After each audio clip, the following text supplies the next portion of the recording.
Imagine, mayat ni ditemui dipotong 18 bahagian. So, hai, Assalamualaikum. Saya Wina. Saya Nadia. So, hari ni kita orang dalam segmen Bincang Horror, di mana kita orang merungkaikan teori-teori crimes ataupun horror yang kita orang dapat, yang kita orang buat research lah sikit-sikit. So, let's get started. Mona Fendi yang siapa tak kenal? Siapa yang tak kenal kat Malaysia ni? So, biodata dia, nama sebenarnya adalah Nur Mazna binti Ismail, yang lahir pada 15 Januari 1956. Kalau dia masih hidup sekarang ni, umur dia dalam 64 tahun. Dia ada dua version. So, saya tak tahu yang mana yang betul. Sama ada dia lahir 15 Januari ataupun 1 Januari. Kalau dia lahir 1 Januari, sama tak lahir. Jadi, so suami dia Muhammad Nur Afandi Abdul Rahman, yang meninggal pada 2 November 2001, age 45. Jadinya Mona and Fendi. Fendi tu is not her name. Fendi tu is not her father's name lah. Dia ambil daripada suami dia punya nama. So Mona Fendi. Aku tahu benda ni macam fact ni tak ramai yang tahu, sebab aku baru tahu sebenarnya. Aku kan macam nama dia, nama Mona Fendi tu nama bapak dia, binti Fendi ke apa ke. Tu bukan. Silakan Nadia. Mona Fendi ni dia merupakan seorang penyanyi pop yang terkenal dengan lagu Ratapan Anak dan lagu Ku Nyanyikan Lagu Ini pada tahun 1987.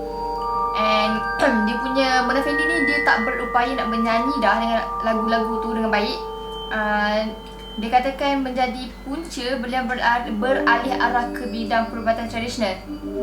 So Muhammad Effendi Abdul Rahman, which is her husband, yang merupakan suami ketiga sebenarnya Mona Fendi,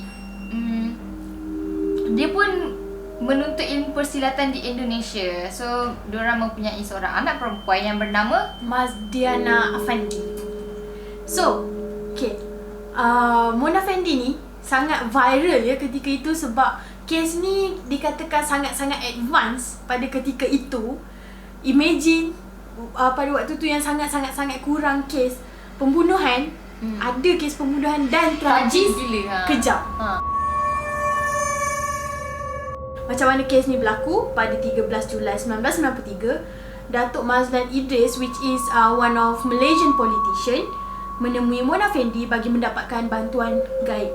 Sebab semua orang tahu yang Mona Fendi ni adalah dia pro lah, bomo. Bomo untuk meningkatkan kejayaan politik, dan telah dipelawai oleh Mona Fendi dan pasangannya mengambil bahagian satu upacara hitam, ritual. Yes, dekat rumah Mona Fendi tu sendiri. Yes, di dalam rumah Mona Fendi. So, okay, yang ni part ni, waktu tu aku buat research, aku pun meremang. Macam mana? Okay, macam ni. Dia suruh Datuk Mazlan ni baring, and then dia cakap, okay, tutup mata. Lepas tu dia macam acah-acah nak mandi bunga. Nak dia kata kat Datuk Mazlan yang kita akan mandi bunga, nanti kau akan merasakan ada duit akan jatuh daripada langit, dia kata. Tutup mata. Dia kena cut ya. Cut into berapa pieces? 18 pieces. Can you imagine? First thing first adalah kepala dia kena potong dulu. Waktu dia tutup mata adalah kepala dia ni dulu ya. So Datuk Mazlan Idris telah dipancung dan badannya dikerat dan sebahagian kulitnya disiat. Imagine, mayat ni ditemui dipotong 18 bahagian dan ditanam di sekitar rumah Mona Fendi di negeri Pahang. So, and then obviously orang akan mencari sebab Datuk Mazlan ni adalah orang penting. Yes. Dan family dia pun takkan family dia tak cari kan, mesti family dia cari. Dan Datuk Mazlan Idris dilaporkan hilang pada 2 Julai 1993 selepas dia keluarkan RM300,000 cash ya daripada beberapa buah bank di Kuala Lumpur. Damn. And then sehari lepas pembunuhan tu, Mona Fendi pergi shopping. Dia pergi shopping ya dekat KL. Lepas dia bunuh orang, and then dia beli satu Mercedes Benz. And dia pun turut menonjolkan wajah baru lepas mendapatkan wang ringgit sebanyak itu. Berapa ringgit lah? RM300,000 cash. Dan apabila disoal, pembantu Mona Fendi, nama dia Juraimi Husin, dia disoal and dia cakap dia hanya diberikan RM180 bagi menanam tubuh siapa nama tadi? Tubuh Datuk Mazlan tadi tu. Sebaik saja selepas pembunuhan oleh laki bini tadi tu lah, Mona Fendi dengan suami dia. Sangat tragik ya. Dia punya ni paling susah tapi dia dapat paling sikit, RM180 saja.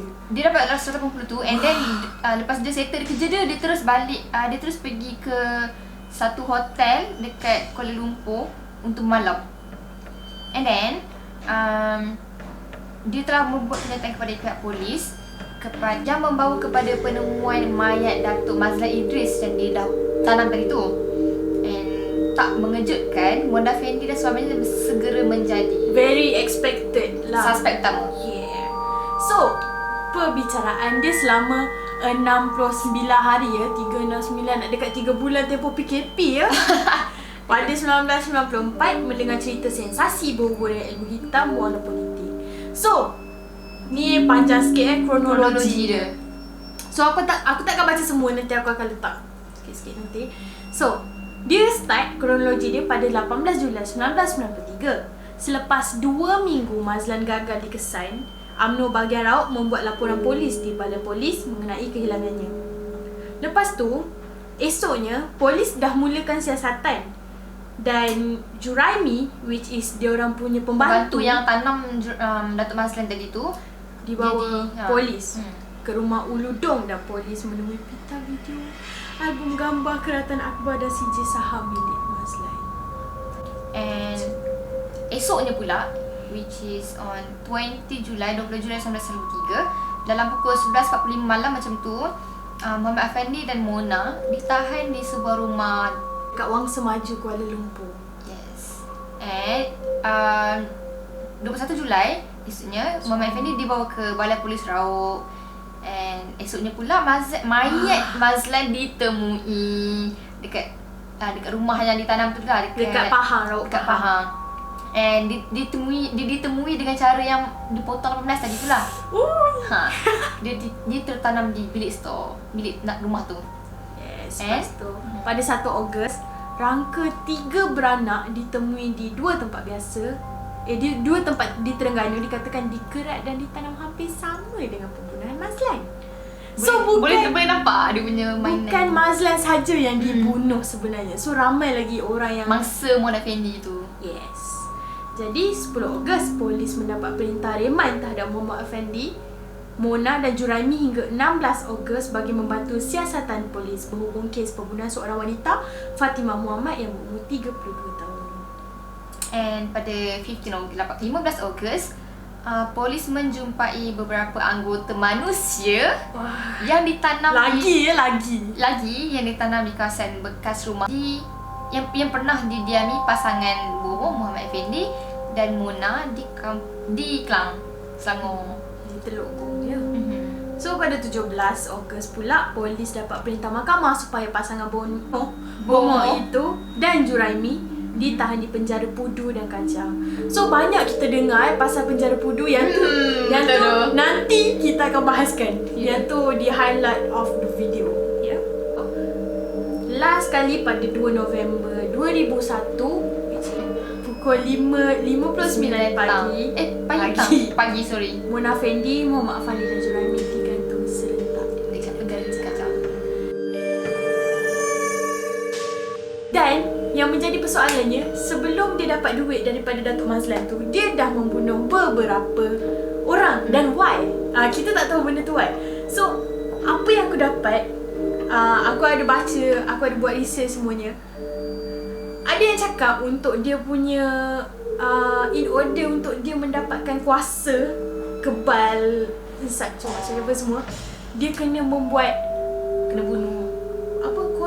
korban dari tua. Ya, untuk anak-anak semua. Macam siapa je tak tahu kalau cakap dia pasal Mona Fendi, mesti akan terkait dengan dia punya penjara dia, dengan bilik penjara dia duduk apa semua kan. And banyak kisah seram yang berkenaan dengan Mona Fendi Yang unsolved. Ya, yang unsolved. Kita Orang tak cakap tahu tapi kenapa. Tak ada solution dia kan. Tak ada ending dia. So ada yang mengatakan tidak dinafikan sepanjang di penjara dan sebelum hukuman gantung Mona, dia memang sangat pandai mengaji, solat pun tak tinggal. Tapi itu semua reaksi biasa kalau kau seorang BA ataupun banduan akhir. Yang ni kita dapat daripada orang kat Twitter, dia bagi dia buat track pasal. So biasanya common lah kalau banduan akhir dia akan macam tu dia punya behaviour. Dia tahu. Dia tahu. Dia dah tahu. And 90% banduan akhir akan memang macam tu, memang semua macam tu. And then hukuman dijalankan. Berlangsunglah hukuman gantung Mona dengan sempurnanya, alhamdulillah. Tapi tak ada apa yang pelik pun. Tapi ada version yang orang cakap sebenarnya Mona Fendi tu tak mati lah. Wallahualam, kita tak tahu macam mana sebab semua orang pun akan mati. So macam bila kita ada kan, kita biasa dengar kan, tapi tak tahu daripada mana orang cakap Mona Fendi tu sebenarnya tak mati. Sebenarnya dia masuk dalam badan one of the apa nama penjaga polis dekat sana. Tak tahu sebab aku tak jumpa version yang tu. So aku tak berani nak mensahihkan. Kalau cakap pasal Mona Fendi ni punya cerita version. banyak sangat version. Ramai yang kita orang tak tahu lah which is tu betul ataupun tak. And tapi itu yang kita dapat lah daripada research ataupun orang-orang cakap sumber-sumber lain. Itu teruskan. Tak ada apa yang pelik pun masa hukuman dijalankan. Until diorang check jasad Mona untuk pastikan everything dah selesai. So dia cakap diorang terkejut sebab diorang check balik. Biasanya orang yang kena hukum gantung ni akan ada bekas lah sebab kena gantung kan. Sebab lebam kan lebam, kita ni kan. Jadinya tapi surprisingly ini adalah first time ever yang tak ada kesan langsung. Dah 35 tahun ayah si dia writer bertugas. Yes. Tapi dia tak, ni salah satunya kes yang macam ni dia jumpa. Yes. Very epic, you know. Gitu. Takut. Yang best nanti ada setitik lebam pun di leher jenazah. Wah. Walaupun someone tu dia macam kuat macam mana pun, kebal macam mana pun, kalau dia dah kena gantung, dia mesti akan tinggalkan kesan bengkak ataupun lebam dekat leher jenazah tu. Tapi surprisingly dekat Mona Fendi tu tak ada, dekat jasad Mona Fendi tu. And selesailah segala urusan hukuman Mona. Penuh wartawan macam heboh dekat penjara Kajang masa tu lah, masa Mona Fendi kena gantung, hari Mona Fendi kena gantung tu. And dia Mona Fendi dikebumikan di tapak perkuburan Sungai Kantan Kajang. So sampailah malam pertama jeng dia digantung. Selepas Mona Fendi digantung, so tempat si writer ni duduk ni dekat Taman Wirajaya nama dia. So malam tu ramailah. Kita tahu kes Mona Fendi ni sangat heboh dan biasalah orang masa tu kecoh gila lah. Orang akan mengata pasal berkata-kata pasal benda ni. So pukul 11 macam tu seorang-seorang start balik. Sebab dia ni muda, so pukul 11 dia balik lewat sikit. Okay. Sampai pukul 2.30 pagi tu dia dengar ada seorang makcik menjerit dekat depan blok dia. So dia dengan member dia steady je di sana. Dia tak panik sebab maybe dah biasa benda macam ni, ataupun dia dah expect sebenarnya. Dia dah expect. Lepas tu waktu tu semua orang macam kecoh. Lepas tu dia dengar ayah dia borak. Ya Allah, kau betul ke ni? Tunggu jap, kata. So nak tahu tak apa yang terjadi? Diorang nampak apa? Diorang nampak Mona Fendi keluar pergi tandas dapur. Malam tu ya guys, malam tu. So kau ada tak cerita yang kau dengar version sendiri daripada Mona Fendi? Kalau ada silakan share. Sebab aku kecil-kecil pun aku selalu sangat dengar pasal benda ni. Betul tu. Mona Fendi ni betul. Kalau cakap je nama Mona Fendi, semua orang akan tahu lah kes apa. And kalau kita cakap je pasal kes Mona Fendi, memang banyak sangat assumptions, banyak sangat cerita, banyak sangat sumber yang kita keluarkan. Sebab apa? Sebab walaupun banyak-banyak ni tak ada solution, tak ada ending dia Mona Fendi ni. Kita tak tahu apa sebenarnya yang terjadi, apa dari segi Islam ke, dari segi ataupun tak ke, kita tak tahu apa sebenarnya yang terjadi. Okay, so aku ada additional info. So korang tahu tak? Okay, kalau banduan akhir dia boleh minta apa saja. So mostly banduan akhir akan minta apa? Oh, tolong cakap dekat family. Wasiat. Tahu tak Mona Fendi minta apa? Apa? Kemenyan. Aku cakap, oh. Like why kau nak minta kemenyan end of your life? So tu satu. Lepas tu yang aku dengar macam dia dekat penjara Pudu yang paling banyak cerita Penjara Pudu tu kan memang keras tau. So sampai sekarang pun dah tutup kan? tahu Tak, okay. So kat penjara Pudu ni warden istana, warden penjara ni semua cakap macam diorang ni selalu dengar apa jerit lah, benda lah. Lepas tu diorang tengah relax, dia tengok Mona Fendi lalu. Padahal Mona Fendi ni dalam sel dia. So macam apa benda yang lalu tu? Lepas tu ada yang cakap nampak Mona Fendi kat Chowkit. So benda tu adalah orang kata macam mana takkanlah dia duplicate badan dia kan. Macam impossible. So itu apa benda. Lepas tu diorang kata dekat penjara Pudu tu banyak kali dah diorang apa dindingkan. Tapi tak jadi apa. So kau ada tak version yang lain? I mean macam apa yang kau pernah dengar info pasal Mona Fendi? Banyak sebenarnya, banyak. Silakan. Ada yang cakap macam Mona Fendi ni tak mati.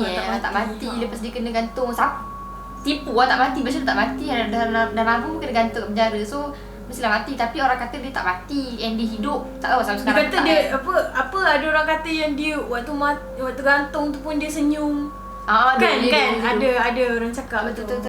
Dia boleh bukan bergurau, dia macam boleh buruk dengan yang nak gantung dia tu, orang yang nak betulkan satu gantung dia tu. Dia boleh macam dia macam tak takut. Dia macam tak takut tau. Macam tu lah, macam imagine tu kalau kau tahu kau nak mati esok, mesti kau macam takkanlah kita nak berseloroh lagi. Mesti kita beribadah apa semua. Tapi ya macam aku cakap, dia banyak version kan. Ada yang cakap dia beribadah tak berhenti, ada yang cakap dia tak. Kita tak tahu kan.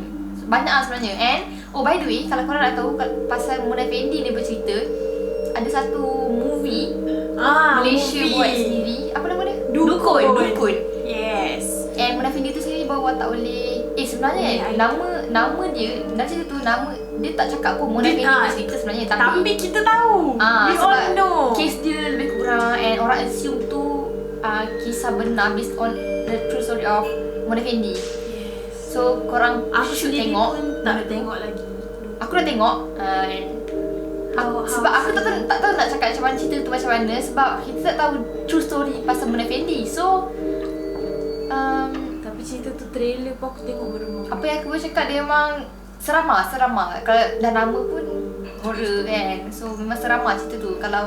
Sebab dia macam menimbulkan banyak sangat apa soalan dekat dalam minda korang. After korang tengok cerita atau after korang tengok pasal Mona Fendi pun cerita, korang akan macam banyak persoalan lah kat dalam kepala korang. Seriously. So that's the end of our video. So kalau korang ada suggestion untuk next apa yang kita orang perlu buat, kita orang cakap pasal crime apa dan teori apa-apa, korang boleh komen kat bawah. Kita orang akan baca semua, kita orang akan tengok buat research semua. Kita orang akan try yang terbaik. So thank you for watching. This is our first episode of Picture Horror. So